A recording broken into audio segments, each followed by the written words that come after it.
Hi friends, అందరికీ నమస్కారం అండి. తెలంగాణ రాష్ట్ర వ్యాప్తంగా ప్రభుత్వ ఉద్యోగులు ఎవరైతే ఉన్నారో వారందరికీ కూడా ముఖ్యమైన ప్రకటన అండి.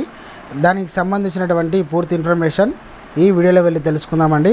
ముందుగా వీడియో చూసిన ప్రతి ఒక్కరు కూడా వీడియోని లైక్ చేయండి, ఛానల్ని సబ్స్క్రైబ్ చేయండి, సపోర్ట్ చేయండి. తోటి మిత్రులందరికీ, బంధుమిత్రులందరికీ కూడా వీడియోని షేర్ చేయండి. వివరాలు కనుక వెళ్ళినట్లయితే, ఎన్నికల షెడ్యూల్ కంటే ముందే డిఏలు ప్రకటించాలి. పార్లమెంట్ ఎన్నికల షెడ్యూల్ కంటే ముందే ఉద్యోగ ఉపాధ్యాయ పెన్షనర్లకు సంబంధించినటువంటి డిఏలను వెంటనే ప్రకటించాలని తెలంగాణ ఎంప్లాయీస్ అసోసియేషన్ కరీంనగర్ జిల్లా అధ్యక్షుడు ఎం ఖాద్రి ఒక ప్రకటనలో విజ్ఞప్తి చేశారు. ఖాద్రి మాట్లాడుతూ, గత 2022 జూలై, 2023 జనవరి, జూలై నెలల్లో డిఏలు బకాయిలు ఉండగా కేంద్ర ప్రభుత్వం మరో డిఏ ప్రకటించబోతుంది. రాష్ట్ర ప్రభుత్వం అనుసరించాలని విజ్ఞప్తి చేశారన్నమాట.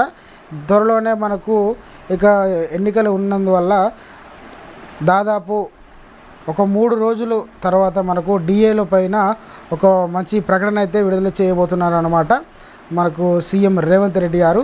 దానికి సంబంధించి ప్రెస్ మీట్ పెట్టి మనందరికీ కూడా త్వరలోనే శుభవార్త చెప్పబోతున్నట్టు మనకైతే విశ్వసనీయ సమాచారం అయితే అందించారన్నమాట.